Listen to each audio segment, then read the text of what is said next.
Supreme court সচিবালয়ের এবং supreme কোর্টের বিচারক নিয়োগ অধ্যাদেশ বাতিলের সিদ্ধান্ত সরকারের জন্য আত্মঘাতী হবে বলে মনে করছেন সাবেক বিচারপতি সহ আইনবিদরা। এর মধ্য দিয়ে বিচার বিভাগের হৃদস্পন্দন বন্ধের চেষ্টা করা হচ্ছে বলেও অভিযোগ তাদের।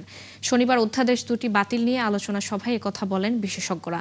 তারা বলছেন, বিচার বিভাগকে আজ্ঞাবহ প্রতিষ্ঠানে রাখতেই এমন সিদ্ধান্ত নিয়েছে সরকার। সামাজিক যোগাযোগ মাধ্যমে মতামত প্রকাশের পর আইন মন্ত্রণালয় অধস্তন আদালতের বিচারকদের কারণ দর্শানোর যে নোটিশ দিয়েছে তার এখতিয়ার নিয়েও প্রশ্ন তোলেন তারা। জনগণের ইচ্ছার প্রতিফলনে জুলাই আন্দোলনের জেরে সরকার গঠিত হয় জানিয়ে বিচারপতিরা বলেন, এর ফলেই আইন করার ক্ষমতা পেয়েছে সরকার। এই আইন বাতিল করা জনগণের সঙ্গে প্রতারণা বলেন তারা।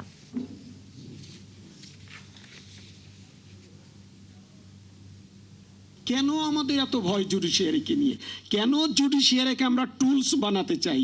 কেন জুডিশিয়ারিকে কেয়ারটেকারের প্রধানের প্রলোভন দেখিয়ে এর চরিত্র হনন করতে চাই? মসনদে বসে উনি কলমের খোঁচে সব বাতিল করে দিচ্ছেন।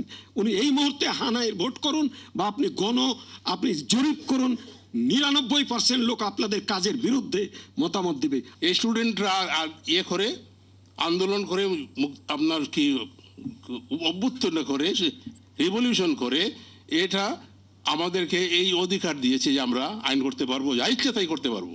বাতিল করা মানে কি আপনি আপনার জুডিশিয়ারির হৃদপিণ্ডে হাত দিয়ে দিয়েছেন, তাই না?